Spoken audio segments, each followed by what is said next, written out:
de la noche, las vigilias de la noche, yo estaba diciendo que quería enseñar el libro de Judas, porque hay muchas cosas que se hablan ahí que tienen mucha relación con lo que pasa al principio.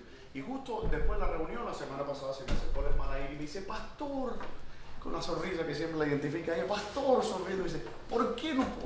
Le quiero pedir si es posible que estudiemos el libro de Judas, que es un solo capítulo. Bueno, señor, eso es confirmación. Así que vamos a empezar con Judas, un solo capítulo, y después volvemos. También me parece apropiado, dado que el libro, estudiamos ya un libro escrito por un medio hermano del Señor Jesucristo, me parece que es apropiado que leamos el otro libro escrito por el otro medio hermano del Señor Jesucristo.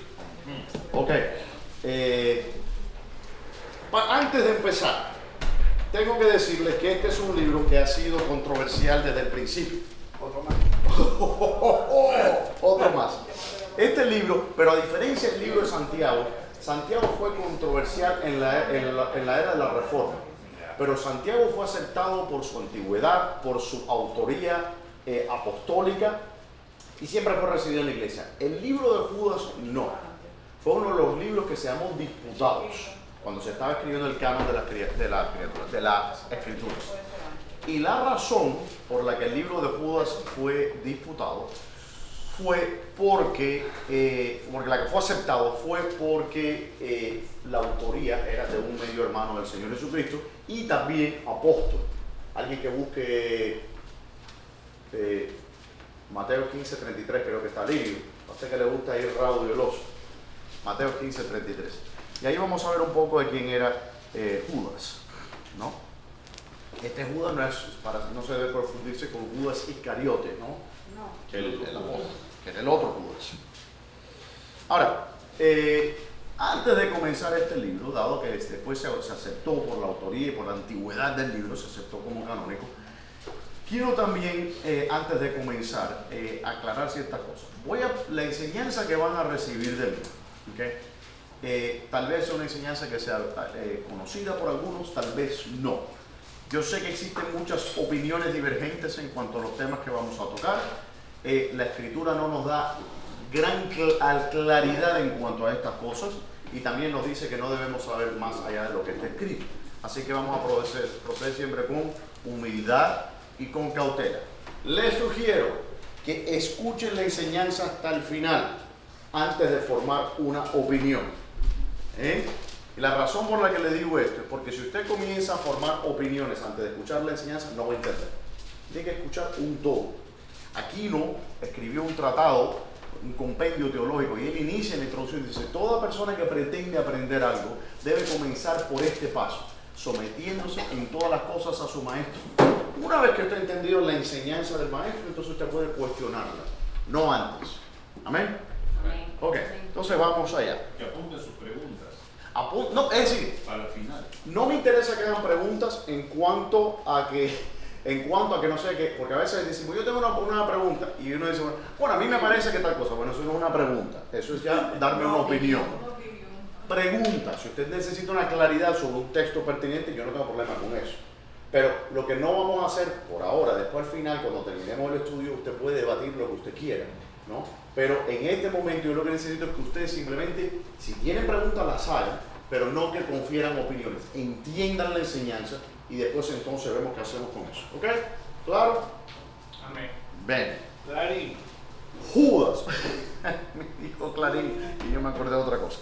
Judas, siervo de Jesucristo y hermano de Jacobo. Quiero parar ahí ya, porque fíjense con qué humildad se presenta. Él no dice Judas, hermano del Señor Jesucristo, sino que dice siervo del Señor Jesucristo, no esclavo del Señor Jesucristo, no como que teniendo un favoritismo, un nepotismo con el Señor, como diciendo él y yo somos de la misma familia. No, es un siervo del Señor, porque aunque seamos hermanos en la carne, este es el Dios encarnado, por tanto yo estoy debajo de él. Dice: pero soy hermano de Santiago, Jacobo es Santiago, ¿no? Y ahí nos deja saber quién es él, ¿ok?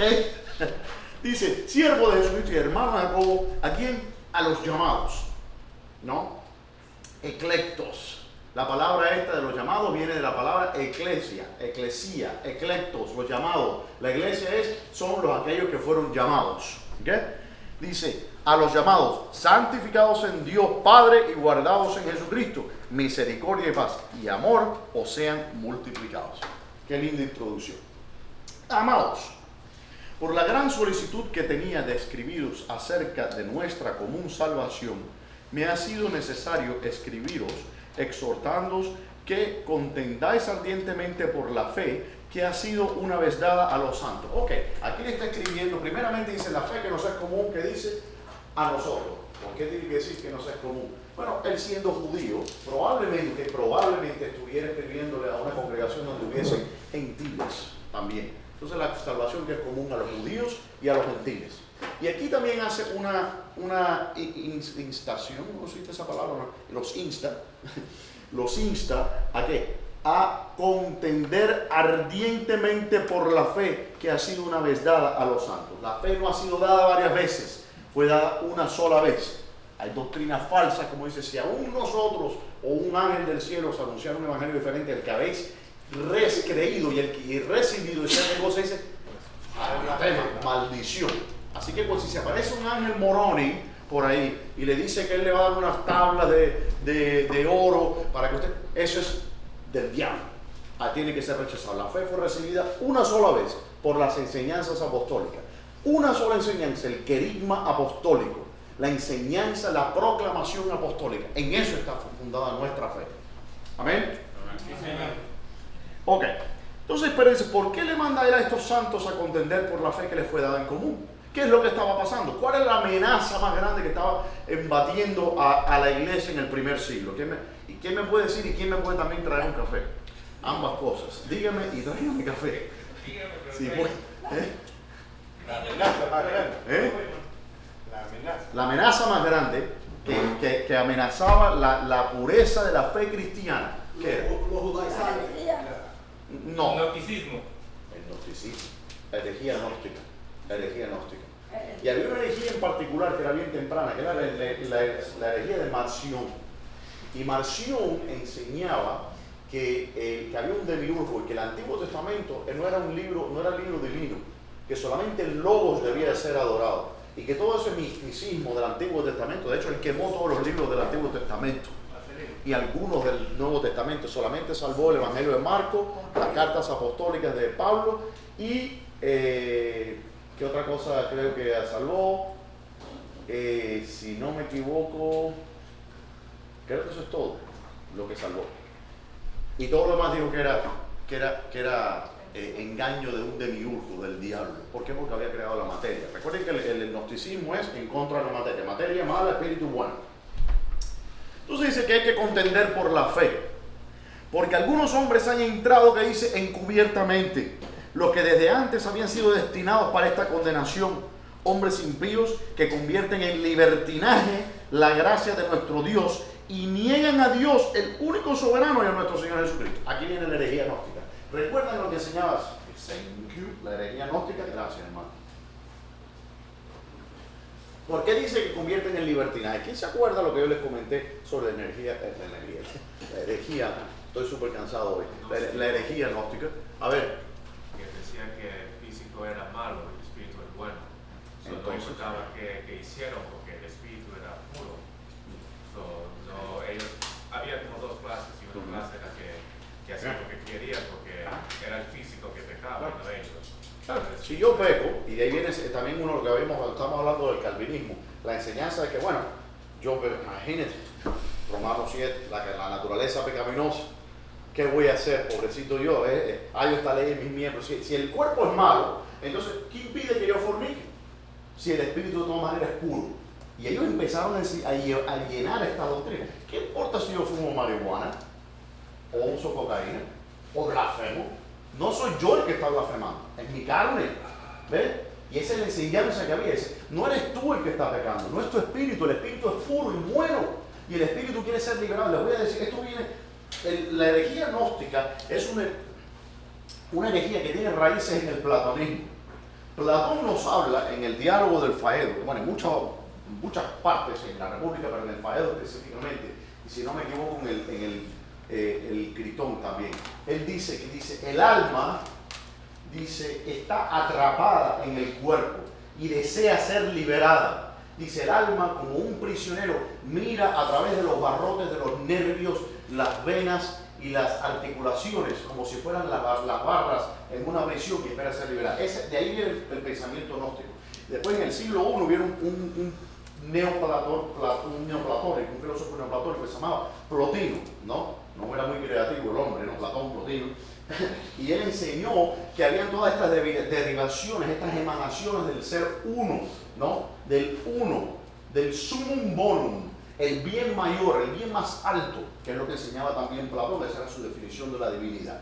Y esto después entonces se mezcló un poquitico de esto, un poquitico de cristianismo, lo mezclamos con un poquitico de judaísmo y aquí viene la herejía gnóstica.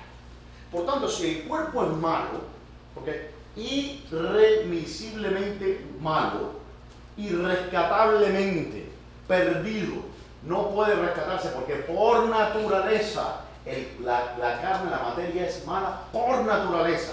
Eso es lo que enseña el gnosticismo. Me pregunto que otra doctrina moderna también enseña lo mismo, que hay naturalezas malas. Si ese es el caso, entonces se va a perder de todas maneras. El cuerpo no se puede salvar. Por tanto, no importa el pecado que tú cometas, tu espíritu no lo toca, porque el espíritu, y torcían las palabras del Señor, dice, porque yo con mi mente sirvo a la ley de Dios y con mi carne sirvo, y ellos usaban todos estos versículos, sacándolos del contexto y malinterpretándolos para promover esas doctrinas. Por eso dice que usan como libertinaje la ley de la libertad que Dios nos dio, la ley de la libertad que habla el apóstol Santiago, la torcían. Y eso se estaba metiendo en las iglesias. Sí, Alivio, mira.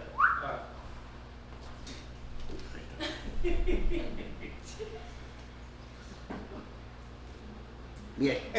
Y dice que convierten el libertinaje en la gracia de nuestro Dios y niegan al Dios único soberano. Niegan, ¿qué significa? Recuérdense que el gnóstico negaba al Dios del Antiguo Testamento y hablaban así, que el Dios del Antiguo Testamento no era el mismo Dios del Nuevo Testamento. Entonces negaban la divinidad y a la autoría de Dios del Antiguo Testamento. ¿Y qué negaban también? A Jesucristo. Era una blasfemia para ellos decir que Dios se hizo carne. Ellos se hubieran tapado los oídos y salían corriendo. ¿Y quién más hubiera salido corriendo detrás de ellos al escuchar que Dios se hizo carne? Sí. No, los gnósticos salían corriendo. ¿Y quién más saldría con los gnósticos al escuchar que Dios se hizo carne? Los demonios. Los demonios. Los demonios. El gnosticismo fue la primera doctrina de demonios que se introdujo en la iglesia. Mas quiero recordaros, ya que una vez lo habéis sabido, que el Señor, habiendo salvado al pueblo sacándolo de Egipto, después destruyó a los que no creyeron y a los ángeles que no guardaron su dignidad, sino que abandonaron su propia morada, los ha guardado bajo oscuridad en prisiones eternas para el juicio del gran día. Y aquí entramos ya en problema, en terreno peligroso. ¿Qué se refiere eso de que los ángeles que no guardaron su dignidad, sino que abandonaron su propia morada? ¿Dónde habla la Biblia de eso? ¿A qué se está refiriendo? En el libro de Génesis, en el capítulo 6, del verso al 1 al 4, me tomo un poco de café. Capítulo 6. Génesis 1, no tienen que ir allá porque vamos a ir de todas maneras, pero bueno, Génesis 6, del 1 al 4. Van a ver que ocurre un incidente interesante. Y dice algo así, que cuando los hombres se hubieron reproducido sobre la tierra, dice que los hijos de Dios vieron que las hijas de los hombres eran hermosas y tomaron para sí esposas. Y hubo gigantes en la tierra en aquel tiempo y también después, cuando los hijos de Dios se llegaron a las hijas de los hombres. Estos son los fuertes o los grandes hombres de renombre de la antigüedad. Algo así dice el texto, no me acuerdo. Pero, entonces dice aquí que los ángeles que no guardaron su dignidad, sino que abandonaron su propia morada, los han guardado bajo oscuridad en prisiones eternas para el juicio del gran día.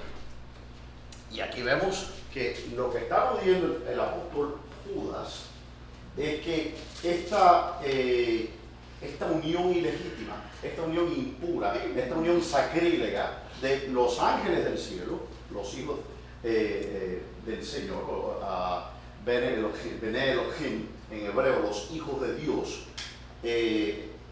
produjeron una raza impura de los gigantes, los Nefilim en hebreo. Y Nefilim significa los que han caído o los que cayeron. Hay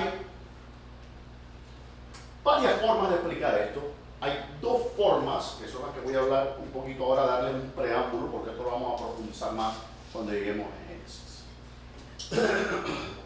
Una es que los ángeles bajaron a la tierra, tuvieron relaciones con las mujeres, sexuales obviamente, y de ahí se produjo una raza de seres híbridos y malignos. Esa es una explicación o interpretación del texto. La otra explicación, que es la interpretación mayoritaria en nuestros tiempos, es que los hijos de Dios no se refiere a los ángeles, sino que se refiere a la descendencia de Set. Y las hijas de los hombres se refiere a la descendencia de Caín. La primera persona, para mi entendimiento, en cuanto a lo que yo conozco, en exponer esto fue de hecho Agustín en La Ciudad de Dios. Y él dice que cuando las hijas de los hijos de Dios se estaban refiriendo a aquella raza pura, por decir así, de hombres que eran obedientes a Dios, que descendían de Set, y las hijas de los hombres eran las descendientes de Caín. Y entonces él decía que la razón por la que él interpretaba de esa manera, porque así dice, no contenderá mi espíritu para siempre con el hombre. Y dice, entonces lo que estaba tratando Dios era con hombres, no con ángeles. Entonces era una objeción que él ponía a eso. Esa explicación ha sido la explicación, obviamente, por la influencia astronómica que ha tenido Agustín en el pensamiento del occidente, sobre todo en el pensamiento teológico. Es la postura aceptada por la mayoría de los creyentes en nuestros tiempos.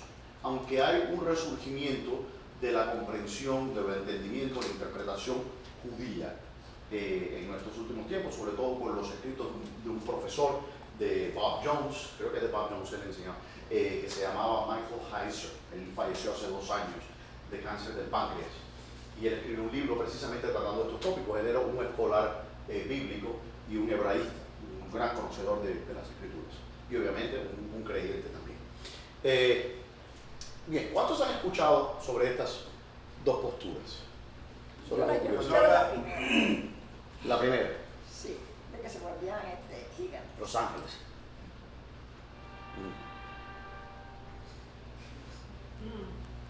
Qué bien.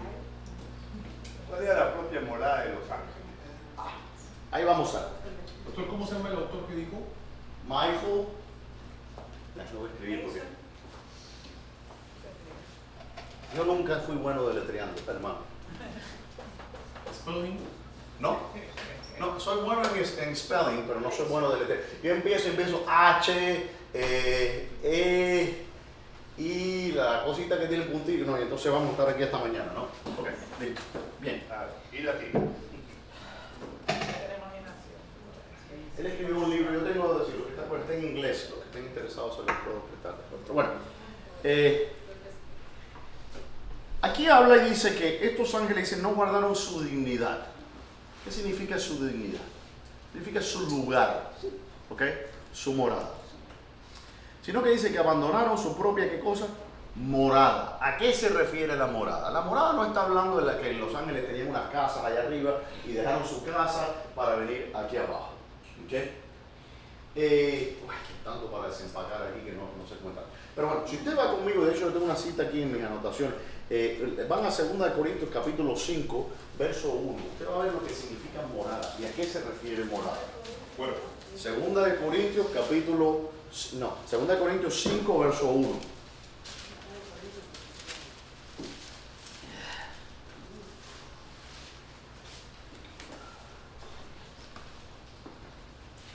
¿Y qué dice? Alguien que me lo lea, por favor. Porque sabemos que si nuestra morada terrestre, este tabernáculo, si vieres, tenemos de Dios un edificio y una casa no hecha de mano, eterna en los cielos. Está hablando, ¿cuál es la morada? El cielo. No, lean nuevamente, ¿qué dice? ¿Qué dice? El cuerpo. El cuerpo. Dice, si este tabernáculo fuere deshecho, es decir, cuando usted se muera y se lo comen los gusanos el cuerpecito suyo, y lo que queda en lo crema y lo que queda son cenizas, aunque fuera el desecho, dice, tenemos una seguridad que del cielo tenemos una morada nueva, un cuerpo nuevo. Entonces, la morada se refiere a qué cosa? Al cuerpo. Al cuerpo. De acuerdo a la enseñanza del apóstol Judas, dice que no guardaron su dignidad. ¿Cuál era la dignidad de los ángeles? Dios creó, de acuerdo a los teólogos, esto que está en la Escritura, muchas de estas cosas siguen las tradiciones piadosas y lo que han dicho los teólogos por los siglos. ¿Cuántas hay? Los ángeles se agrupan en lo que se llama coros, ¿ok? Coros de ángeles. Ángeles. Ok. Ahora, esta palabra tenemos que ponerla entre paréntesis. Comillas. Entre comillas. Luego lo que se está dando, pastor, puede ser en Juan 14, 1, pólerlo ¿Qué? sobre morada. ¿Qué dice? No se turbe vuestro corazón, creéis en Dios, creed también en mí. En la casa de mi Padre muchas moradas hay. Y si así no fuere, yo os hubiera dicho, voy pues a preparar un lugar para vosotros. Y si me fuere y os prepararé el lugar, vendré otra vez y os tomaré a mí mismo, para que donde yo estoy, vosotros también estéis. Y sabéis dónde voy, y sabéis el camino. Esa morada exactamente está en los cuerpos que vamos a recibir de él en la resurrección. Entonces, la morada de los ángeles. Ahora, obviamente usted va a estar pensando en una objeción antes de entrar en la objeción. Porque usted va a recordar ese versículo que dice que en la resurrección no nos casaremos ni nos daremos en casamiento, sino que seremos semejantes a los ángeles. ¿Cierto? Pero dice a los ángeles del cielo. Y eso es importante notar. No dice a los ángeles en general, sino dice a los ángeles del cielo, a los ángeles que guardaron su dignidad, a los ángeles que no abandonaron su morada. ¿Ok? Entonces hay una diferencia. Okay. La palabra ángeles viene del griego, en el español, viene del griego esta palabra. Ángelos. Y la palabra ángelos, de ahí viene, esto le mostré yo el otro día a los jóvenes. ¿Pueden ver bien ahí? Sí. Y si te mueves a la izquierda, lo vamos a ver mejor.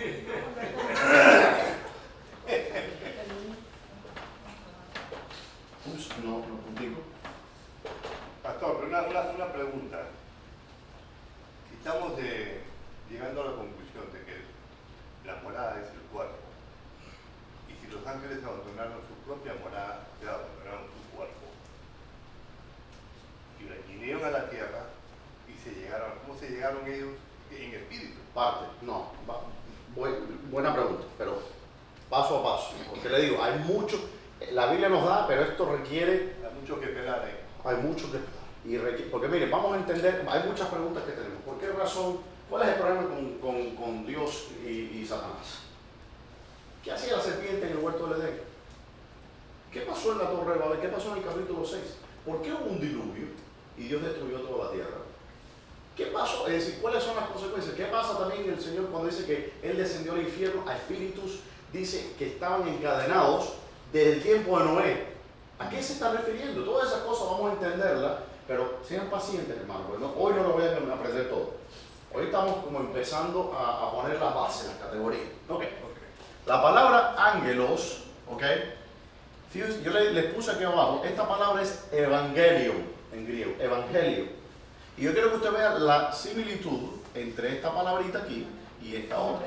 ¿Qué significa? Y esta palabra eu en griego significa bueno. ¿Ok? No. La eudemonía, como decía Aristóteles, es la buena comunión, la buena intimidad, la amistad. Bien. ¿Qué es el evangelio?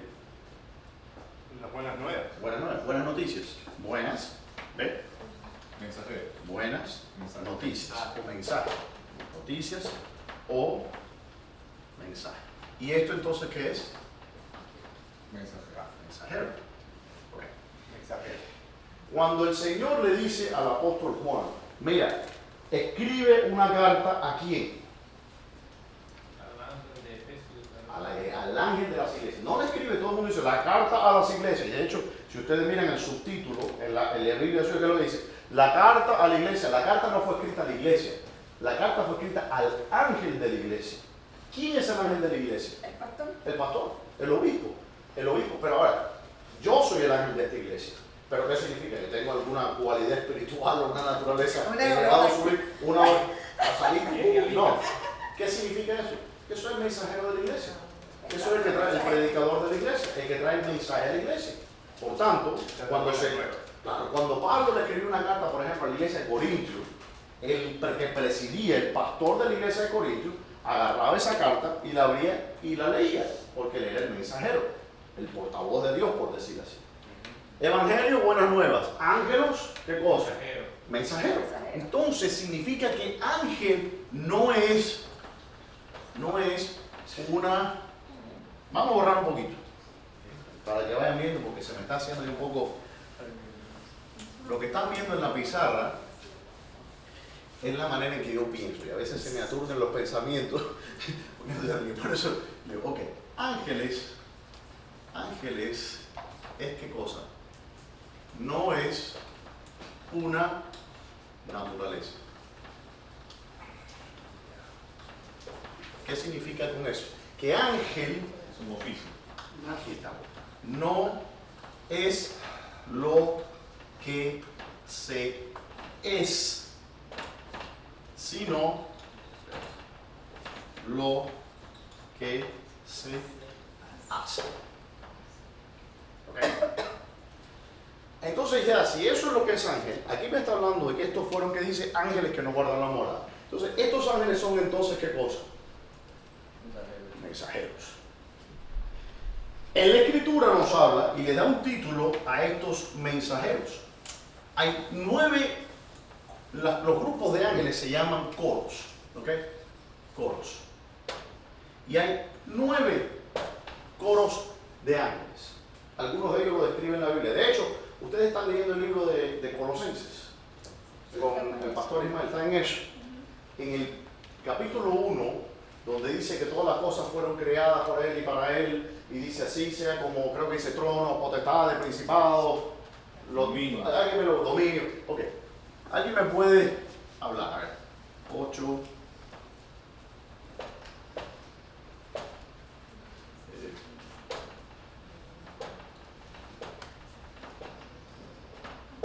¿Quién me puede dar los nombres que dicen en Colosenses? Alguien vaya a Colosenses. No se me duerman, hermano. Pronto terminamos, solo 40 clases más. Tómese su tiempo. Ya lo tienen. ¿Dónde es que está? 1.9 es. Ah, me cuido, ¿verdad? La memoria no me... ¿Qué dice?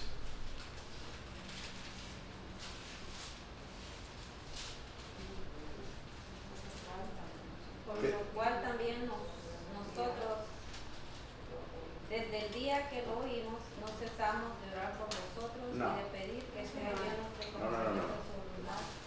En Efesios, en verdad. No, es Colosenses. ¿Conocerse qué, papá? No me acuerdo, hermano. Estoy hablando, yo estoy yendo de memoria aquí, no. A ver, déjeme ver la cosa. ¿Qué dice el 16? Ese mismo, ahí está. Deme la lista.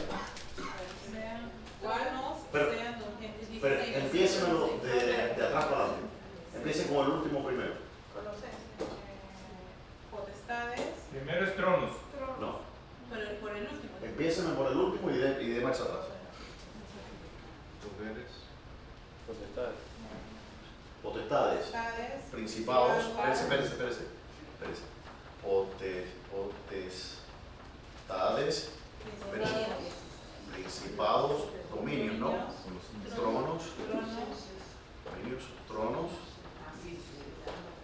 Y ya, ¿cierto? Sí. Y aquí va la palabra ángeles, le voy a poner por una razón. Vamos a poner aquí. En la categoría más alta es serafines. ¿Ok? ¿Más que acá qué? Más que acá. Serafín es en fuego por Dios. Es el primer ser creado, es el ser que más cercano está de Dios. Serafines. Después vienen, ¿qué cosa?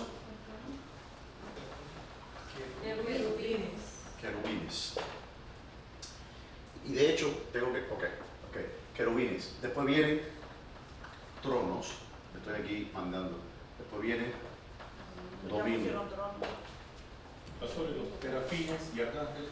Espérense, allá vamos, hermano, ya vamos. A ver si el dominio que después seguía, principados,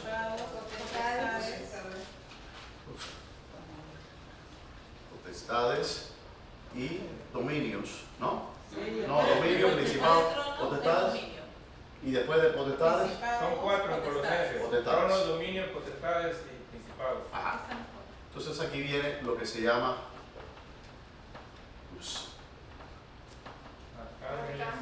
arcángeles, y después vienen dos categorías que no me acuerdo.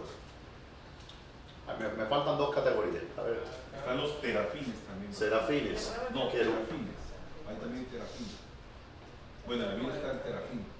Serafín, Y terafín también. terafines no creo que es parte de, bueno, búsqueme ahí. Serafines, querubines, tronos, dominios, principados, potestades, arcángeles.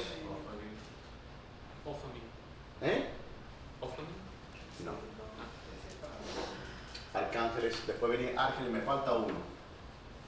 Bueno, más o menos la lista ahí la tenemos bastante completa.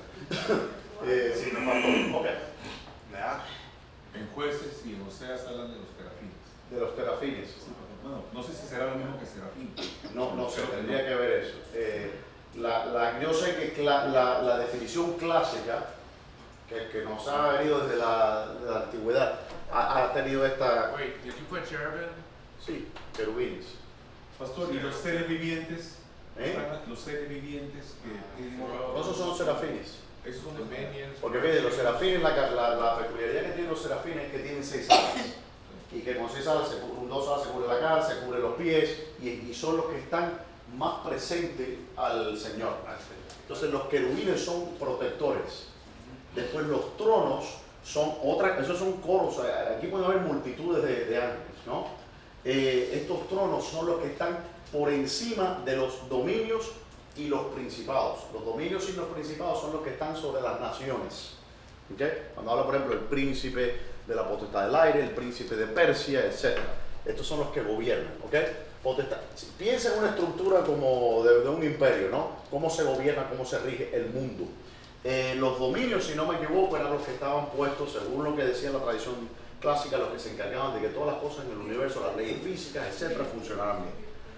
Después tenemos los arcángeles. Algunas tradiciones dicen que habían 7 arcángeles, otros dicen que habían 4 arcángeles: Miguel, Gabriel, Rafael y Uriel. Miguel.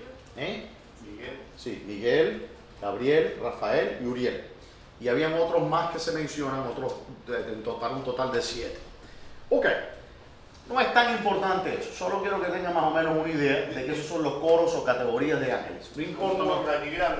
claro, no tienen que saber detalladamente, tampoco sabemos mucho en cuanto a esto, porque Dios no nos ha revelado mucho, ¿sí, hermano? Entonces, ¿dónde queda Lucifer?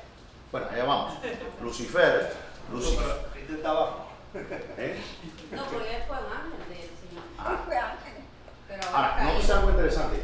Esto, cuando hablamos acá, estos de aquí, Era virtud. eso sí dice virtudes. Virtudes. ¿Dónde están las virtudes? Antes Espérenme. de principado. Entre dominio y Espérense, principado. hermano, espérense un momento, a ver. Después de dominio. Yo sabía que me faltaba uno, ¿ves? Después de dominio. Ajá, espérense. Por lo debajo del dominio. Dominios, virtudes, potestades. Virtudes. Gracias, hermano, virtudes. Ok, entonces las 5. Y los últimos son principados, arcángeles y ángeles. Ya, ahí está. Los 9. Los 9 coros de ángeles. No, 5, 4, 3, 2, 1. Es un momento, no me aturda. Le dije que estaba cansado hoy. 5, 4, 3, 2, 1. Listo. Principados y potestades. Más café para el pastor, por favor. Primero potestado, después principado.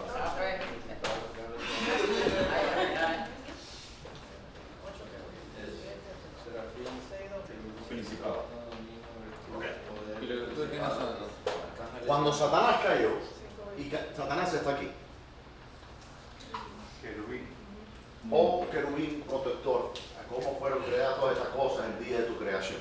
¿Ok? Entonces, sabemos que hay por lo menos 4 serafines. Si hay más o no, no lo sé. El Señor nos lo revela. Querubines no sabemos cuánto hay. Lo que sabemos es que en la caída de Satanás, él arrastró menos de estos, él arrastró de aquí para abajo, todos los que estaban bajo su dominio, arrastró de todo esto. Es decir, que en los ángeles que cayeron podemos encontrar querubines, tronos, dominios, virtudes, potestades, principados, arcángeles y ángeles. ¿Okay? ¿Arcángeles también? Sí. Satanás, entonces quiere decir que Satanás fue uno de los que no guardó su Ah, claro, él fue uno de los que nos guardó. Y eso lo vamos a ver un poco más en Génesis. Lucero. Claro, él se transformó, ¿no? Él corrompió su propia naturaleza. Quiero que noten algo interesante. Porque para los amigos, y déjenme decir una cosa, el hermano Javier, que hemos tenido debates por años, esto no es una cosa que yo empecé a estudiar ahora, esto es algo que digo ya hay décadas estudiando este asunto. Y yo siempre me mantuve en la postura de la explicación agustiniana, de que los hijos de los hombres se refería a los hijos de Set, la descendencia de Set, y los hijos de las mujeres se refería a Caín. Varias cosas que nunca me encajaron bien fueron textos como este. Sobre todo interesante, quiero que noten algo. Dice que no guardaron su propia morada y contrasta este versículo con algo que ocurre en el versículo 7. Y dice, como Sodoma y Gomorra y las ciudades vecinas, las cuales de la misma manera que aquellos, ¿quién? Que los ángeles, habiendo, que dice, fornicado e ido en pos de vicios, que dice, contra naturaleza, fueron puestas, por ejemplo, sufriendo el castigo del fuego eterno. Entonces aquí vemos un contraste, una unión innatural de los ángeles y una unión innatural en los hombres. Dice, estos, de Sodoma y Gomorra, de la misma manera que aquellos. Entonces, es muy difícil interpretar este texto, el texto de Génesis capítulo 6. El Nuevo Testamento nos ayuda a interpretar, o es la luz que nos alumbra el Viejo Testamento. El Viejo Testamento tiene que ser interpretado a la luz del Nuevo Testamento que lo aclara. Entonces, ¿cómo interpretamos estos textos? No hay ninguna otra mención de una situación similar a esta que no sea en el libro de Génesis, donde ocurrió ese evento. Y aquí vemos que ocurre un pecado en contra de la naturaleza. Y nótese también algo peculiar, el pecado que cometieron los hombres de Sodoma y Gomorra, que no era solamente lo que habla Pablo en el capítulo 1 de Romanos, sino también capítulo 1 o 2. 1, ¿no? Sí. Vemos también que aquellos hombres, cuando vinieron los dos ángeles a buscar a Lot, te tengo loco, ya lo sé. No, porque sí. Cuando vinieron a buscarlo, que esos dos hombres que vinieron, que eran ángeles, reconocibles como ángeles, Lot lo reconoce como ángel, Abraham lo reconoce como ángeles, ¿y qué hicieron los hombres de la ciudad? También lo reconocieron como tal. ¿Y qué querían hacer con esos ángeles? Conocerlo en el sentido bíblico. ¿Por qué querían esos hombres hacer eso? ¿De dónde habían aprendido eso? Ese tipo de unión. ¿A quién se le ocurre que si un ángel va a tener ese tipo de pensamientos?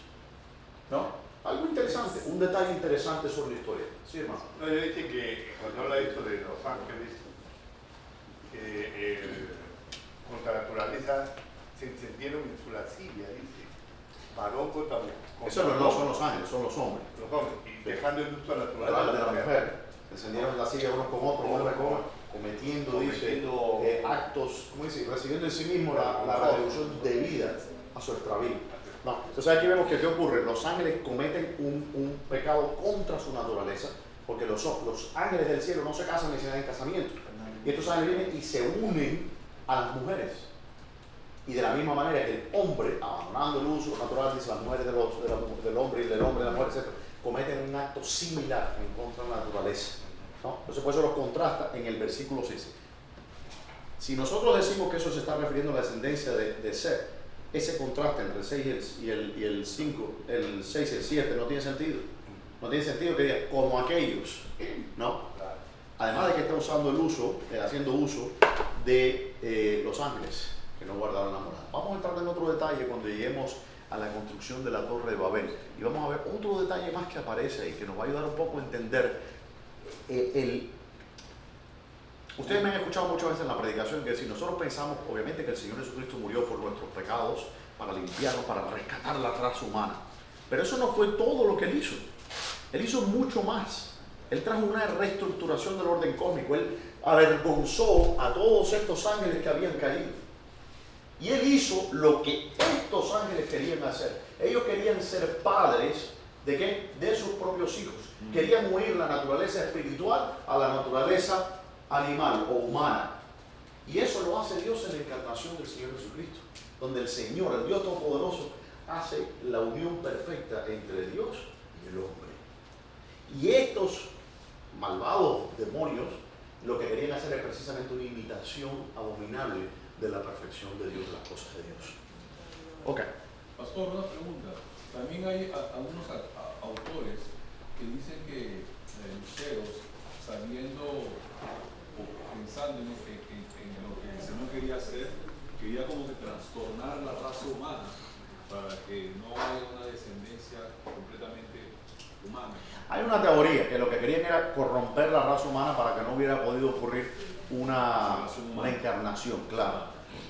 Es posible, es posible. Es lo que está pasando ahora, ¿no? Con la moda woke. Pero ya está, el Señor se encarnó. Así que, pero lo que quiero mostrar es algo interesante también. Uno de los problemas con las dos líneas, la línea de Set y Caín, ¿no? Estos dos linajes, que podemos interpretarlo como que sí, que sea cierto, alegóricamente, metafóricamente. ¿Cuál es el problema con esto?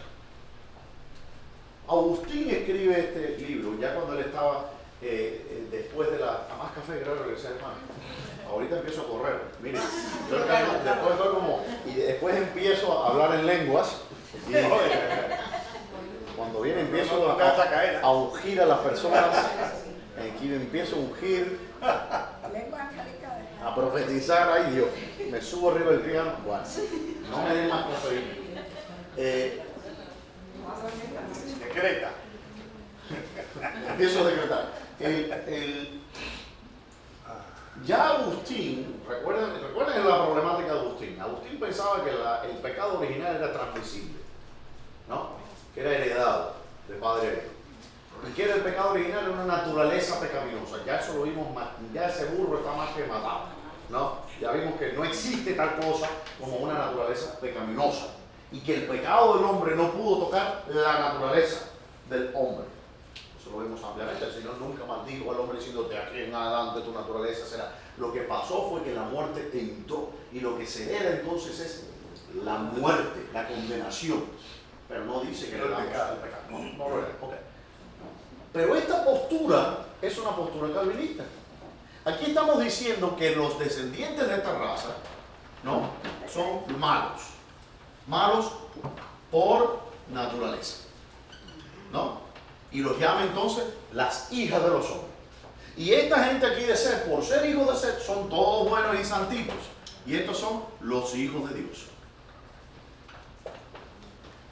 ¿Ok? Problema con eso. Eso es una interpretación ad hoc. No existe un solo texto donde se refiera a un grupo de personas, de hombres, como hijos de Dios, y a otro grupo de personas, hijos de Dios e hijos de hombre. No existe. No existe. Cuando el mayor mandó a la invasión a Canaán, no dijo, bueno, van a invadir a los hijos de los hombres, porque ustedes son hijos de Dios. Y los egipcios son hijos. Esa división, esa dicotomía, no existe. Otra cosa interesante que quiero decir, ¿por qué no dice los hijos de los hombres se llegaron a las hijas de los hombres?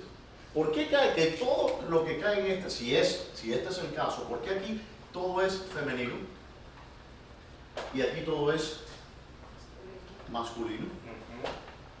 ¿O acaso solo las mujeres de la raza de Caín eran malas? No, todas eran mujeres. ¿Eh? ¿O todas eran mujeres? A ver qué va. Is there a distinction like feminine and masculine in the Español, original? Hay distinción en el texto Español, no original. latín. No, latín.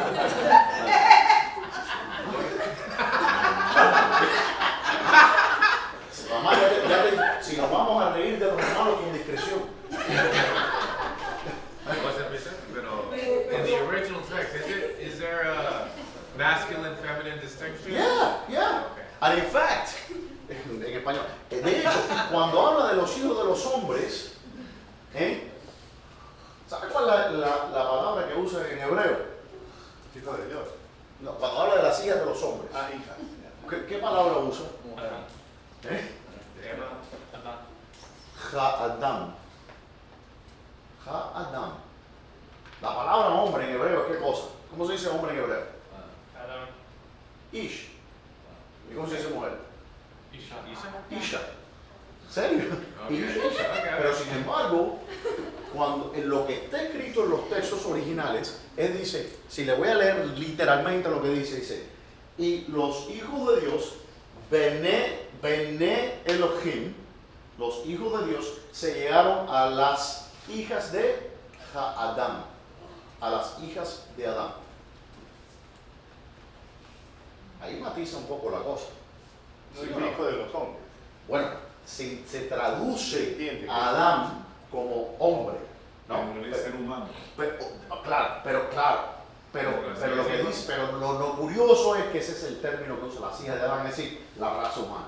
Sí, Adán significa raza humana. Claro. Entonces, la distinción que yo veo aquí entre esto y esto no es que aquí todos son una raza buena, como si esta gente no heredaron el pecado, asumiendo esa doctrina del pecado original, y esta gente sí. No, todos estaban bajo condenación. Todos los seres humanos pecaron. No había una persona que no haya pecado. ¿Ok? Aquí hubo pecadores también. ¿O no? Sí. Dice que Las mujeres. No, claro, mujeres y hombres, ¿cómo es? No, los hombres eran los santos ahí. Ah, claro. Ya que una vertiente esta terminó en el Perú, si no me equivoco, llegaron hasta allá afuera, allá en el virreinato, que eran los hijos de Set, ¿ok? ¿No? Pero entiendo ese es el problema que yo tengo con esta dicotomía, decir que bueno, esta es la raza divina y esta es la... No hay tal cosa, no hay una raza divina en la humanidad. Todos somos hijos de Adán, todos, sean judíos, gentil, ¿no? En Cristo no hay hebreo, ni escita, ni judío, ni nada, ninguna de estas cosas. Alguien tenía ni peruano, mucho menos. Solo cubano. ¿Quién tenía una pregunta por ahí? Nadie. Que alguien levantó, ¿no? Ok. No pidas. Yo pregunto, yo tengo- dentro de los hijos de Caín no había hombres también. Claro, pero por eso es lo que digo, esta clasificación es que estos hijos de Dios se estaba refiriendo a los ángeles. Y después les voy a demostrar que se estaba refiriendo a los ángeles, porque vamos a ver otros textos cuando lleguemos a Génesis. Estamos viendo un preámbulo, ¿no? Respondiendo preguntas. Aquí vemos obviamente que estos ángeles no guardaron su morada, es decir, que asumieron otro cuerpo, un cuerpo inferior. Esa es la pregunta que quería responderle también al hermano. A ver, hermano. Si Dios tuvo un solo hijo que fue el unigénito, ¿cómo hablamos de hijos de Dios por otro lado? Eso es otra pregunta muy buena. Ok. Dios solamente tiene un hijo, ¿ok? Que es un hijo monógene, que significa en griego, significa que es cuando dice unigénito, ¿ok? Que es el hijo único, ¿ok? Ese mismo término se usa para referirse a Isaac, el hijo de Abraham. Abraham tuvo más hijos, pero el único hijo de la promesa, el único hijo legítimo de Abraham era Isaac. Ahora, el Señor Jesucristo es la segunda persona de la Trinidad. ¿Ok? Es el único que es hijo de Dios por naturaleza, por decir así. Dios no posee una naturaleza, pero Él es Dios substancialmente. ¿Ok? El Señor Jesucristo, o el Logos, el Hijo de Dios, es Dios en sustancia. Él es divino, en Él habita corporalmente toda la plenitud de la divinidad. Los ángeles son hijos de Dios por creación. Y el hombre es hijo de Dios por creación y por adopción. ¿Entienden la cosa cómo va? Sí, hermano, no debe señales de vida. ¿No? Me queda mirando así, no sé si. ¿Me entienden? El único hijo, estrictamente hablando, Dios solamente tiene un hijo. Amén. De su naturaleza, que es el Señor Jesucristo. Son adoptados. Ahora, todos los demás hijos son hijos, por decir así, por participación. Los ángeles son hijos de Dios por creación, ¿no? El término hijo de Dios aparece 5 veces en la Biblia, en el Antiguo Testamento. ¿Okay? 3 veces en el libro de Job y 2 veces en el capítulo 6 de Génesis. Todas las veces que se usa ese término, los hijos de Dios, se refiere a los ángeles. Todas las veces. Entonces, no es que ellos son de la misma sustancia de Dios, solamente Jesucristo es de la sustancia de Dios, sino que ellos son hijos por creación. Que Dios crea una, por decir así, como una imagen de su sustancia, pero que no es lo mismo. Es infinitamente inferior a Dios. Y cuando crea al hombre, Él pone a Dios, sopla en el hombre ese soplo divino, esa imagen de Dios que inhiere en todos los seres humanos. Pero hay hijos que no solamente somos hijos porque somos de la creación de Dios, somos una imagen de Dios, somos hijos también por adopción.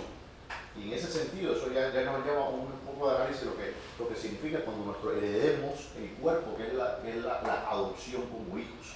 Porque el concepto de hijo está asociado a la naturaleza también que se posee, ¿no? Los ángeles tienen una naturaleza espiritual, ¿okay? No tienen un cuerpo material. Entonces que no dije que no tienen un cuerpo físico, no tienen un cuerpo material, porque ahí voy a entrar en la explicación de este hermano. Pero bueno, ahí se lo dejo. No entiendo por qué dice que los ángeles, no como los ángeles que ni se casan ni se dan en casamiento. No, entiendo que los ángeles son varones, Sí, son varones. masculinos. Sí. No hay ángeles mujeres, No, todos son varones. no. Y ese cuerpo obviamente debe tener, al ser varón, tiene todas las características propias de un varón. No hay cuerpo angelical en el cielo. ¿Ya? Por ejemplo, nosotros en la resurrección vamos a tener todas las características de varón. ¿Usted va a ser varón en el cielo? Dice que no, que No, si quiere que sí. Sí, claro, sí. ¿Ah? ¿Y usted va a ser mujer en el cielo, hermano? Sí, claro. Ah, no, sí. Sí, sí, claro que sí. Pero Y humano. van a ser seres humanos. Pero diferente, No. limpia. Sí, Ya se pero adoptaron. mujeres. Sí, pero igual va a tener tu útero. No, y hermano, todo te lo vas a demás. seguir siendo gordo ya. No me digas, eso no tiene arreglo. A ver, el ángel guardián suyo está conferiéndole, tiene a Gabriel loco y a Miguel a ver qué pueden hacer, pero no se preocupe, tengo una gorda especial para O sea que cuando vienen los ángeles, el Hijo de Dios, y se llegan a la Entonces, mujer, no nos dice que no se pueden casar, dice que no se casan ni se dan en Ni se dan en casamiento, casamiento. como nosotros en la resurrección, pero nosotros somos seres humanos, ¿ves? Nosotros en la resurrección no necesitaremos de comida, ni de sueño. No. Pero cuando vamos a la comer. resurrección, cuando resucitemos, va a pasar eso, que vamos a ser como los ángeles que ni se casan, Los ángeles del cielo. los ángeles del cielo, que ni se casan ni se dan en casamiento. Vayan conmigo a Lucas 20, 34. Creo que es Lucas 20, 34. Lucas 20. Espérese. Ajá, Lucas 20, 34. Vayan conmigo ya un momentico. What's funny? Said I'm gonna lose all my gains in heaven. The what? Said I'm gonna lose all my gains in No, heaven. Lord is going to make you skinny. Teach you a lesson. En España, ¿Ah? Dice entonces respondiendo a eso les digo, los hijos de este siglo se casan y se dan en casamiento. Mas los que fueren tenidos por dignos de alcanzar aquel siglo y la resurrección de entre los muertos, ni se casan ni se dan en casamiento, porque no pueden ya más morir, pues son iguales. Nótese, la razón por la que no se casan ni se dan en casamiento es porque la razón por la que nos casamos y nos damos en casamiento es porque la raza humana tiene que sobrevivir. ¿Ves? Entonces hay una especie de inmortalidad dada a los hombres en la procreación, pero ya no es necesario eso. ¿Por qué? Porque dice el Señor, porque no pueden ya más morir. Entonces ya no es necesaria la procreación, porque somos inmortales. Los ángeles no se les fue dada la gracia de la reproducción. ¿Por qué? Porque son seres inmortales. Y únicos, ¿no? Y únicos. Cada ángel es su propia especie, de acuerdo a Tomás de Aquino. Y dice, pues son iguales a los ángeles. ¿Y qué dice? Y son hijos de Dios. Nuevamente usa el término, y el término lo usa en referencia a qué cosa? A los ángeles. Dice que al ser hijo de la resurrección, que nosotros al ser hijos de Dios seremos semejantes a los ángeles, que son qué cosa? Hijos de Dios. Nosotros seremos hijos de Dios, así como los ángeles son hijos de Dios. Pastor, Sí. a mí me llama la atención también porque dice que ni los ángeles saben cuándo es la venida del Señor. Y es algo tan curioso porque están cerca de, pero dice la palabra de Dios que ellos ni ellos saben cuándo va a ser la venida del Señor. A mí me llama la atención algo. Ajá. Si los ángeles están tan cerca de Dios, la Biblia dice que ellos no saben cuándo va a volver el Señor. Amén. Entonces, pero que dice que el Señor nos ha dado a nosotros poder más que a los ángeles. Bueno, no sé si nos ha dado poder más que a los ángeles, no dice que nos ha hecho un poco menor que los ángeles. Nosotros tenemos cosas que los ángeles obviamente envidiaron de nosotros, que fue lo que causó la caída de Satanás. La gracia. ¿Ok? Y el hombre es hecho imagen de Dios, y no solo que es hecho imagen de Dios, el hombre es, al Dios encarnarse en un hombre, no en un ángel, en un hombre, elevó la raza humana, la naturaleza humana, sobre todo la creación. Un hombre está por encima de los ángeles, por encima, no tengo malos serafines los que lo borré, pero un hombre está, nótese algo interesante. Cuando Ezequiel ve la visión, dice que él vio, dice, un trono excelso, ¿no? Y estaba el trono encima, dice, primeramente vi unos seres, 4 seres vivientes, con cara de toro, con cara de hombre, a cara de águila, y las alas que lo cubrían, y vi una rueda dentro de una rueda, con ojos por dentro y por fuera, y encima vi, dice, como un mar de vidrio, y encima del mar que vio, un trono, y sentado en el trono que vi, uno semejante ¿a qué? Al Hijo del Hombre. Daniel habla de eso. Entonces estamos viendo que el Hijo del Hombre, que un hombre está sentado en un trono por encima de los mismos serafines, que de toda la creación son los seres más elevados que existen. Ok, entonces vemos que el Señor nos dice qué cosa. Dice, y se casan, dice, serán semejantes a los ángeles, dice, y son hijos de Dios, al ser hijos de qué? De la resurrección. Entonces ahí nos explica, nos matiza un poquitico eso. Referente a lo que usted estaba hablando, hermano, la pregunta que usted hizo de los cuerpos de los ángeles. Ok, Agustín enseñaba que los ángeles tenían un cuerpo etéreo. ¿Ok? No sé qué significa eso, pero él enseñaba que el cuerpo de los ángeles estaba hecho con una sustancia parecida a la del aire. ¿Ok? Por eso Satanás dice que el príncipe de la potestad del aire. Entonces, Aquino dice, y esto de hecho en la edad medieval tardía, hubo ya debates académicos pedantes e inútiles. Hubo de hecho cuestiones diputaciones que se hicieron sobre cuántos ángeles podían caber o bailar encima de la punta de un alfiler. No estoy exagerando, estos fueron debates que se tuvieron, ¿no? Entonces Aquino responde a eso diciendo que los ángeles no tienen extensión, no ocupan espacio.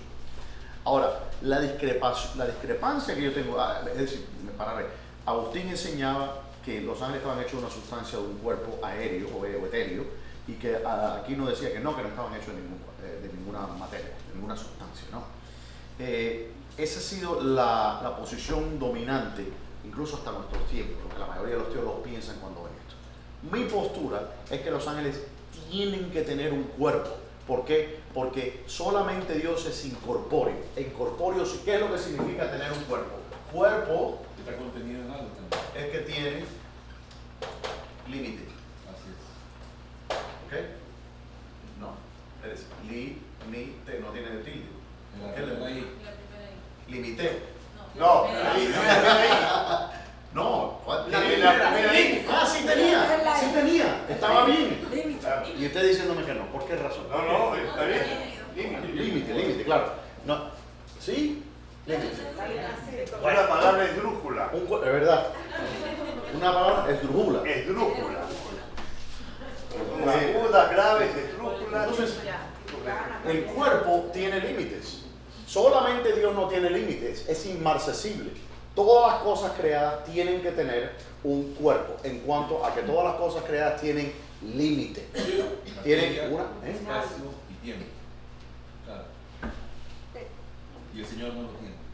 Claro, pero no, los ángeles no. Por eso, nótese, cuando yo le contesté al hermano, yo le dije que los ángeles no tienen un cuerpo material, pero sí tienen un cuerpo físico. Y la razón por la que no es material es porque el cuerpo de ellos no está hecho de átomos, etc. Sí es un cuerpo, pero no es otro tipo de cuerpo. Por eso usted puede tener aquí 1 billón de ángeles y no tener ningún problema en el espacio, porque es otro cuerpo. otra densidad, por decirlo así. Pero ¿cómo tú separas la definición de cuerpo material del cuerpo físico? Fácil. Y prácticamente son sinónimos. No. Prácticamente. Bueno, no, es físico en el centro. La palabra físico, lo que yo quiero expresar con esto es que sí tiene una sustancia, que es una sustancia corporal. ¿Qué clase de cuerpo es? ¿Cómo es eso? No tengo la menor idea. ¿Okay? Lo que sí sé es que tiene que ser un cuerpo, porque tiene que estar delimitado, ¿okay? Y esa delimitación es lo que se llama en latín extensio. Okay. Es una extensión, tiene un espacio, ¿okay? No ocupa el mismo espacio físico nuestro, pero sí ocupa un espacio. ¿Qué significa esto? Si no tuviera un cuerpo, entonces es posible que un ángel ocupe todos los espacios simultáneamente, lo cual es imposible. El diablo no puede estar aquí y en Marte a la misma vez. ¿Por qué? Porque tiene un cuerpo, porque tiene una limitación. Entonces no tiene lo que se llama, tiene una ubicación, ¿okay? Física. Dios es omnipresente. No puede. Solo Dios puede eso porque Dios no tiene cuerpo. ¿Entiendes? Entonces, la única manera en que un ángel puede existir es si ocupa un espacio y también un tiempo, hermano. No puede existir atemporalmente. Ellos viven para siempre, pero viven dentro de un tiempo. El único que existe que transciende el tiempo, la materia y todas las demás cosas, es Dios. Sí. Pero lo que se le presentaron a Lot tenían un cuerpo, ¿no? Igualmente agarraron a Lot por el pescuezo y lo entraron para dentro de la casa. Bueno, de la manera tal que querían abusar de ella, ¿no? Okay. Y entonces, y lo que se le presentaron a Abraham. Bueno, Abraham se quedó con uno. Esos son los mismos, los de Lot son los de Abraham. ¿Verdad? Sí que son los mismos. Son los mismos. Pero la razón por la que se llama ángel, porque recuerde que ángel no es lo que uno es, sino lo que uno hace. Exacto. En el versículo 19, el capítulo 19 de Génesis, porque todos dicen, es que era el Dios, que Abraham reconoció a Dios que venía acompañado de dos ángeles. ¿Ok? No, los tres eran Dios. ¿Ok? Abraham se queda cenando, él se postró ante los tres y les habla en singular, le dice mi Señor, no le dice mis señores, ¿no? Y dice, bueno, pero es que él reconoció que no nos da ninguna descripción en la Biblia que eran diferentes. Ahora, después cuando vemos a estos en Sodoma y Gomorra se les refiere como ángeles, pero ángel significa ¿qué cosa? Mensajero. ¿Cuáles son los dos mensajeros que el Padre manda? Dos cosas que, no quiero decir cosas. Dos personas que, how orthodox, muy ortodoxo, ¿verdad? Yo casi la ¿Qué dos personas? No dos seres, dos personas, un ser. Les estoy diciendo y no caen. El Hijo y el Espíritu Santo. El Padre manda a qué cosa? Al Hijo. ¿Y también a qué? Al Espíritu Santo. De la misma manera que el Padre manda a estos dos ángeles, a Sodoma y Gomorra, a rescatar a la iglesia, a los elegidos de Dios. Nótese algo interesante, léanselo después de la casa. En el capítulo 19 dice, e hizo Dios caer fuego de Dios sobre la ciudad. Si estos eran ángeles, ¿cómo va a llamarles Dios? Pero el texto dice, y Dios, dice algo así. Vamos a buscar. No quiero mal citar la complicación. A ver. 19 dice, entonces, 19:24 dice, entonces, ahora recuerden que estos son los dos ángeles que fueron allá. Mira lo que dice. Entonces, ¿quién? Jehová hizo llover sobre Sodoma y Gomorra azufre y fuego de parte de Jehová desde los cielos y destruyó las ciudades y toda aquella llanura con todos los moradores de aquella ciudad y el fruto de la tierra. ¿Quién destruyó Sodoma y Gomorra? ¿Los ángeles? Dios. Jehová. Entonces, ¿quiénes eran estos dos ángeles? Dios. En representación del Padre y el Espíritu Santo. Fíjate que cuando él dice en el 20, en el 19, vamos al 19, dice, he aquí ahora hallado vuestros siervos gracia en vuestros ojos, y habéis engrandecido vuestra misericordia que habéis hecho conmigo, dándome vida. Mas yo no podré escapar al monte, no sea que me alcance el mal y muera. He aquí, ahora esta ciudad está cerca para huir a ella, la cual es pequeña. Dejadme escapar ahora ya. No es ella pequeña, y el nombre era, ¿qué cosa? ¿Se acuerdan? Era Zoar, era la que significa pequeña. Y le respondió, he aquí, he recibido, ¿quién dice esto? Bueno, Dios, Él está hablando con los ángeles, ¿no? Dice, he aquí, he recibido también tu súplica sobre esto, y no destruiré la ciudad de que has hablado. Date prisa y escápate allá, porque nada podré hacer hasta que hayas llegado allí. Por eso fue llamado el nombre de la ciudad, Zoar. El sol salía sobre la tierra cuando Lot llegó a Zoar. Entonces Jehová hizo llover sobre Sodoma y Gomorra fuego y azufre de parte de Dios. Dios hace llover de parte de Dios, ¿no? Entonces, esas tres figuras eran Dios, eran el Señor. ¿Okay? Sí. ¿Por qué Dios vino pudiendo mandar tantos ángeles que tiene? Pero cuando llegue al cielo usted, hermana, pregúntele.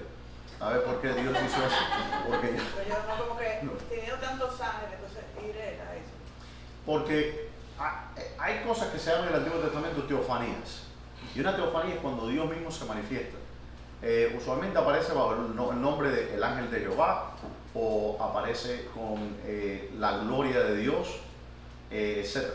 Pero Él interviene en momentos puntuales a la historia. Y la razón por la que Él hace eso es porque no quiere tener un intermediario con Abraham. Él quiere tratar con él y también da un mensaje. Recuerden que todas las cosas que ocurren porque tiene un mensaje también escatológico. Si Dios manda a los ángeles, el mensaje no se conlleva, porque no son los ángeles los que salvan a la humanidad, es Dios. Entonces Dios viene, hace un pacto con nuestro padre Abraham, que es el padre de la fe, y Dios mismo va a Sodoma y Gomorra, que representa ¿qué cosa? El mundo. Y salva a ¿cuántas personas? 8 personas, que representa el 8, resurrección.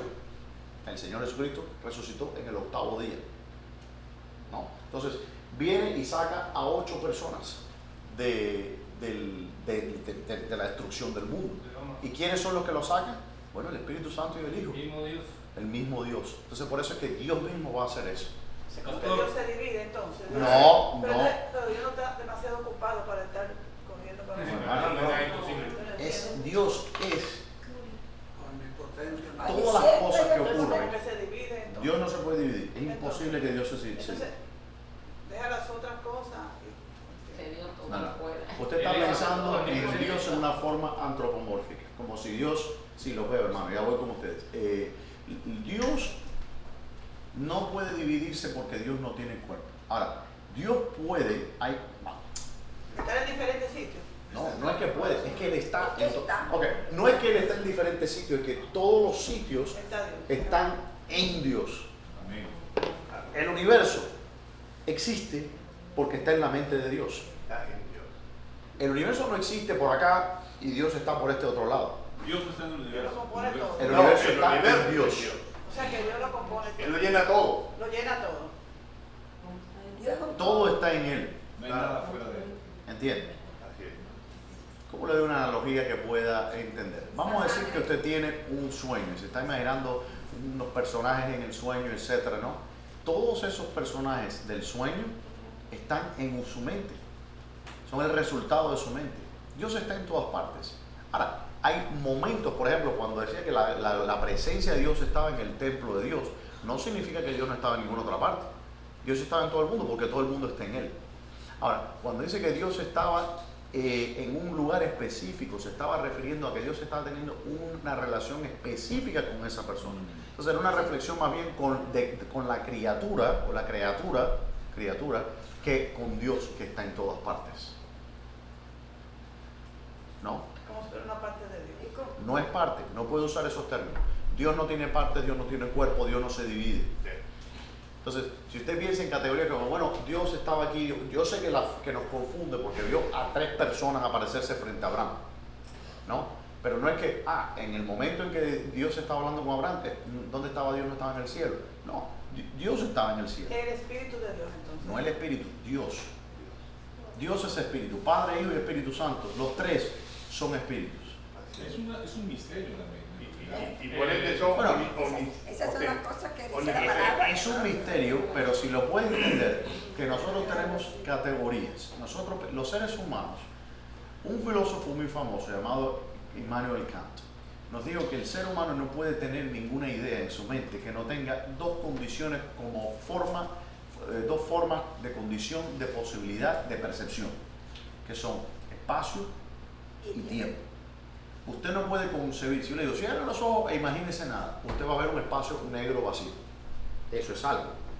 Usted no puede ni siquiera concebir la nada. ¿Por qué? Porque son las condiciones de posibilidad. Entonces usted nunca va a poder entender de Dios. Pero lo que sí podemos entender a nivel conceptual, aunque no podemos crear una visualización de ello, es que todas las cosas que existen, pasado, presente y futuro, están ocurriendo en Dios y existen dentro de Dios. Agustín da esta analogía cruda, torpe tal vez, pero tal vez la ayuda. Él dice que Dios es como un inmenso océano y el universo completo es como una esponja sumergida en el mar que es Dios. Dice, la esponja no es Dios, la esponja no es el mar no es la esponja, aunque el mar permea toda la esponja, por decir así, pero el mar no es la esponja ni la esponja es el mar. Esa es la manera en que debemos de pensar en Dios. Repítalo otra vez. Repítalo otra vez, repítalo. Agustín nos dice que el universo completo es como si fuera una esponja sumergida en un océano, ¿no? Y el océano es Dios, infinito, etc. El océano permea todo lo que es la esponja, pero no es la esponja, ni la esponja es el océano. Entonces, esa es la manera en que el universo existe en Dios. No es que Dios esté en todas partes, es que todas las partes están en Dios. Porque existe algo más que el universo también. Eso significa que existe algo más que el universo. Dios. El universo es una creación de Dios. El universo, si lo piensas de esta manera, el universo es un pensamiento. Si Dios dejara de pensar, dice que Él sustenta las cosas con el poder de su diestra. Si Dios dejara de pensar en el universo por un segundo, dejaría de existir, colapsaría a la nada, ¿no? Y Dios seguiría existiendo, por supuesto, porque Dios transciende al universo. Él creó el espacio, pero Él no es espacio, ni habita en el espacio. Él creó el tiempo, pero Él es atemporal. Para Él no hay tiempo. Estas son cosas que Él creó. Ahora, hay formas en que Él se revela a nosotros que nosotros, imagínense, ya yo le expliqué que para entender cualquier idea que tengamos, tiene que ser de una forma, ¿no?, de temporal o espacial. Quiere decir que si Dios se va a revelar a mí, Él tiene que revelarse en estas dos formas, temporal y espacial. Entonces Él se presenta como un hombre, en una manera visible, ¿ve? En un momento determinado. En un momento determinado. Pero no significa que Dios está contenido en esa manifestación de Dios. De la misma manera que el Logos, que es la sabiduría de Dios, que es la segunda persona de la Trinidad, no está contenida en el sentido de limitada en Cristo, en el hombre. Cuando el Logos vino el Logos, que es el Hijo de Dios, cuando el Hijo de Dios, la segunda persona de la Trinidad, vino a engendrarse de una virgen, Él seguía con el Padre. No es que se partió un pedacito de Dios, Dios no se puede dividir, no hay división. ¿Entiendes? Es como por supuesto. Dios no si Dios se separa, entonces no es Dios. Él es un todo. Él es Padre. Ok. Yo sé que es complicado, hermano. Yo hice un estudio, de hecho, que estuve como 2 meses enseñando. No, pero es un misterio, pero se puede comprender. Estuve como 2 meses enseñando precisamente eso. Le voy a dar una analogía que yo uso, que es una analogía psicológica. ¿Ok? Plato. Yo tengo una mente, una conciencia. ¿Ok? Mi conciencia tiene una idea, ¿no?, de sí mismo, una idea de la conciencia. Y la conciencia también tiene un afecto, ¿no?, o un amor hacia la conciencia.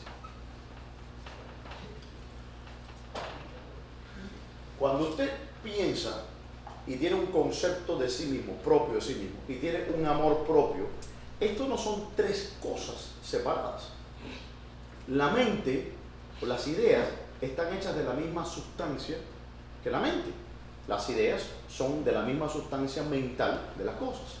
Y el afecto que yo tengo hacia esa idea está hecho también de la misma sustancia de la mente. Materia mental, sustancia mental. Pero sin embargo hay una distinción entre la mente, la conciencia, es decir, la conciencia o la idea de la conciencia y el amor que se tiene hacia la conciencia. Hay una distinción. Y esa distinción es en cuanto a procedencia. Que esto depende de esto. Y esto depende de esto. Y así es la Trinidad. Dios el Padre no procede de nadie, pero el Hijo y el Espíritu Santo proceden del Padre. De la misma manera, al Señor Jesucristo se le llama el Logos. ¿Okay?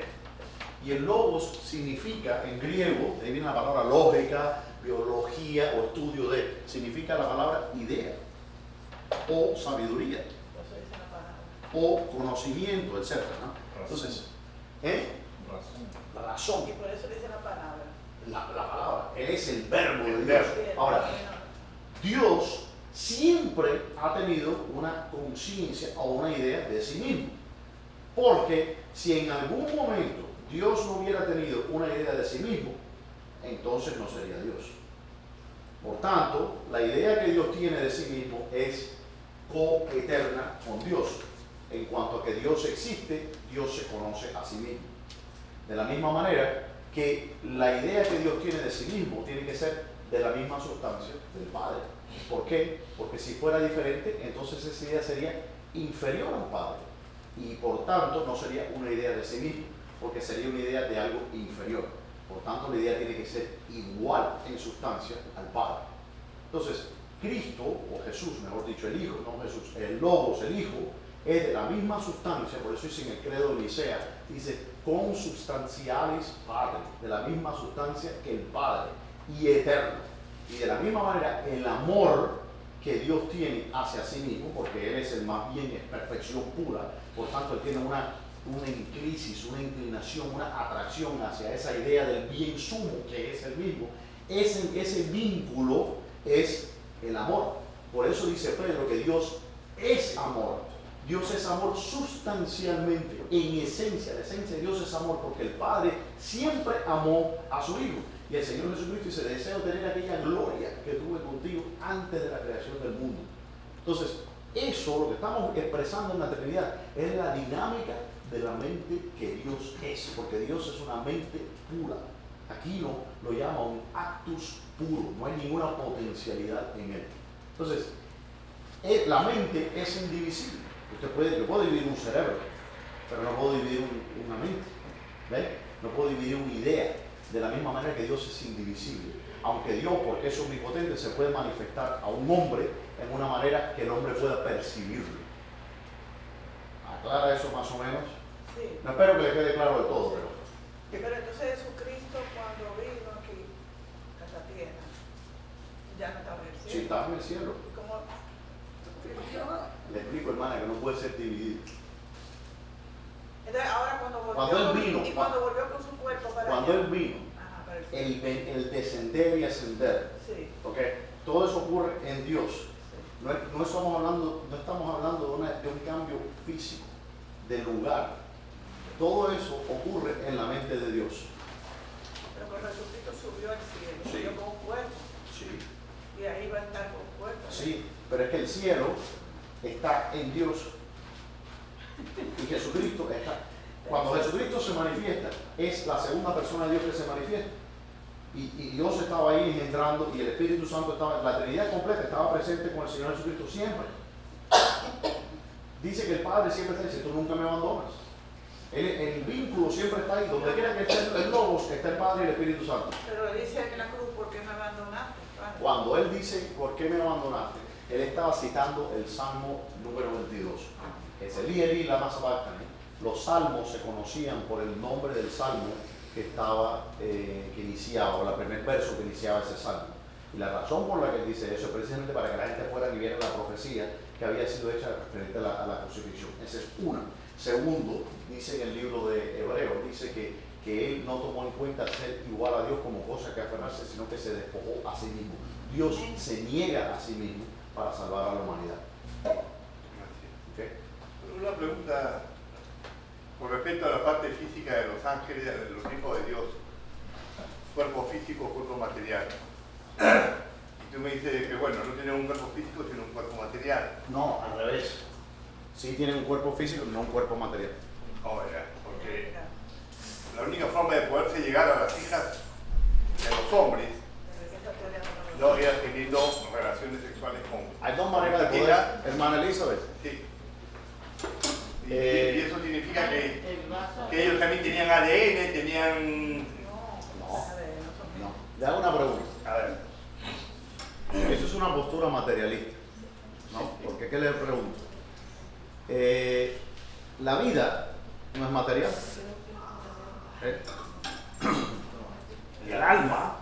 El alma suya, que es el principio de vida, no es material. Lo que hace que ese cuerpo suyo esté vivo es su alma. Ok. Entonces, lo que causa que este espermatozoide se una al huevo y que se empiecen a dividirla, etc., lo que dirige ese principio directivo, que es el principio vital, es el alma, que es espiritual. La vida no tiene sus causas en la materia, sino en el espíritu. Correcto. Incluso la vida, estoy hablando de la vida orgánica. Por tanto, si la vida orgánica no puede existir en la ausencia de un alma espiritual, entonces quiere decir que un ser espiritual puede engendrar a un organismo. Claro, un ser espiritual lo va a engendrar si solo si va a estar ocupando un cuerpo físico. No necesariamente, porque lo que produce que sea engendrado, lo que produce... Mi alma, sí. Mi alma, si mi alma, el día que yo muera, mi alma se fue. Sí. Y la gente que me dice, No está ahí. no está ahí. Ah. ¿No? Porque lo van a ver, que no estoy ahí. Sí. Pero esa alma que está dentro de mí, Sí. que me define a mí como soy, Sí. hace que use este cuerpo, Sí. este cuerpo pueda procrear hijos, Sí. ¿no? Con una mujer, Ajá. ¿no? Así es. En este caso, hago el paralelo con los hijos con los ángeles, los hijos de Dios, que se llegan a las hijas de los hombres. Sí. Ellos han tenido que Pero tener- los ángeles asumen cuerpos físicos, Han tenido que materiales, tener un cuerpo físico. pero no necesariamente. No necesariamente, porque lo que yo le digo es lo que causa que una... Ok, Aristóteles tenía una definición del alma que a mí me apela mucho a mis sentidos. Y él dice que el alma es el principio de organización. Por ejemplo, ¿qué es lo que hace? ¿Qué es lo que informa? Y la ciencia no es el ADN, la ciencia no tiene explicación para eso. ¿Qué es lo que le dice a cada célula, a cada proteína, cómo reproducirse, cómo hacer esto? ¿Qué es lo que informa ese principio? ¿Y por qué razón que cuando falta algo en un cuerpo, que vamos a decir que podamos matar a alguien, ¿no? Pero que el cuerpo esté sano, por decir así. Estamos hablando de un cuerpo que lleva muerto 20 minutos, muerte cerebral, no hay ninguna actividad cerebral, etc. ¿Por qué no puedo traerlo a la vida nuevamente? Si todo materialmente, estructuralmente está ahí, ¿por qué no puedo simplemente producir las mismas cargas electroquímicas que existen en el cerebro y empezar el corazón de nuevo? Más simple. Más simple. El acto mismo del alumbramiento. ¿Qué le dice a ese niño que está dentro de la madre que pase por el canal del parto, que se haga todo el proceso de trabajo del parto para expulsarlo, pero ahí no acaba todo? ¿Qué le dice a ese niño, a ese ser, que al salir respire? Porque hay sustancias surfactantes que están en los pulmones y que eso hace imposible que se pueda expandir el pulmón, a menos que respire y expanda todo. Le hago una pregunta. ¿Cómo concibió la Virgen María de Dios? ¿Dios asumió un cuerpo? No. ¿Y cómo concibió la Virgen María de Dios? Ese es un misterio. Es un misterio, pero pasó. Sabemos que no pasó físicamente. Pasó una vez. Todo lo que yo necesito para probar mi punto es que haya ocurrido una vez. Claro. ¿Okay? Para decir que no es imposible, solo tiene que ocurrir una vez. Y ocurrió. Dice que el Espíritu Santo vino sobre María. Ahora, y la razón por la que es posible que eso ocurra, lo que no puede ocurrir es que la materia no tiene la causa de la vida en sí. Es decir, las causas de la vida no son materiales, son espirituales. Ese ser que nace de María, nuestro Señor Jesucristo, igual tenía 46 cromosomas, como todos nosotros. Sí. Y los seres que nacieron de los ángeles, podemos decir que tenían también 46 cromosomas que se derivaron de su madre, ¿ok? Obviamente la mujer tenía... 23. No sé cómo, pero también podían hacerlo. Yo no sé qué podían haber hecho los ángeles de una manera, como digo, los ángeles son criaturas extremadamente poderosas, ¿ok? Un ángel puede venir y destruir el planeta Tierra así. El ángel más bajo tiene un poder que ni todas las bombas atómicas nosotros tenemos. Entonces, que el Señor haya puesto, obviamente algo pasó, y vamos a terminar aquí, pero vamos a seguir profundizando en eso. Pero, si quiere usted cuando pase, yo... No, voy a dejar nada más con estas dos cosas. Hay dos formas en que eso pudo haber ocurrido. Una, los diablos, los ángeles caídos, poseyeron hombres y por medio del uso de esos hombres crearon estas criaturas. Eso es una posibilidad. La otra posibilidad, que es la que yo más bien me inclino, es que ellos, por eso dice, dejaron su morada, ellos asumieron cuerpos físicos. Existen precedentes en la escritura donde los ángeles asumieron cuerpos físicos. Quedan visibles. O sea, hombre, que no, cuerpos físicos. Cuando viene Pedro y lo saca de la cárcel, no era un espíritu ni era un fantasma, era un cuerpo físico. El ángel vino y hizo así ran y abrió la puerta de la prisión y agarró a Pedro por un brazo y se lo llevó. De la misma manera que los ángeles se llevaron a Lot y compañía. Y el otro ángel que se le apareció Josué no era un fantasma, eran físicos. O sea, ¿poseyeron un cuerpo? ¿Te refieres a que poseyeron un cuerpo? Sí, claro que tenían un cuerpo. Hermano, ya definimos que tienen que tener un cuerpo. La única criatura, el único ser, el único ser que no tiene cuerpo es el Señor. Todo lo demás creado tiene un cuerpo, tiene límites. Todos los ángeles no es un cuerpo material, pero es un cuerpo físico en cuanto a que tiene extensión, ¿okay? Y está limitado por el tiempo y el espacio. Ahora, que los ángeles podían asumir, vamos a decir, una naturaleza más densa, para usar el lenguaje teológico de los antiguos, como lo que es la materia, por supuesto que lo podían hacer. Si los ángeles crearon, ¿cuántas veces nos mandó el Señor a crear catástrofe por medio de los ángeles? Miren lo que pasó con David, y ellos vinieron y trajeron una pestilencia. Entonces, los ángeles tienen poder. No tengo aquí la jerarquía. Cada ángel que usted ve ahí tiene poder por encima, por toda la creación por debajo de ellos. Los serafines tenían poder sobre los querubines por debajo de... Y así los ángeles que Dios puso como mensajeros, como los vigilantes, dice en la Escritura en el Antiguo Testamento, como los vigilantes, los que se mantenían en el orden de la creación y de que todas las cosas marcharan bien. Y tenían el poder de hacer cosas, de detener la lluvia o de hacer... Los ángeles tienen ese poder. ¿Cómo? Obviamente tienen que tener una manera de interactuar con el mundo físico. Y si tienen el poder de transformar la materia y de tocarla, ¿quién quita que no pueda? De hecho, el testimonio de la Escritura nos dice que estos ángeles cometieron fornicación. Lo dice, como los sodomitas, dice, así como aquellos cometieron una fornicación de una manera innatural, que no le pertenece a su naturaleza. ¿Lo podían hacer por las potencias que tenían, las facultades que tenían? Sí. Pero bueno, vamos a seguir explorando eso la semana que viene. Yo sé que es difícil la cosa. Estamos empezando. Esta es la introducción. Vamos a orar, Padre Celestial, Señor. Guíanos en tu bien y protección. Gracias, Señor, por tu palabra inspirada. Guíanos, Señor, a medida que meditamos estas cosas. Espíritu Santo, enséñanos y aclara nuestra mente para entender estas cosas, en cuanto a que sea posible para nosotros, Señor.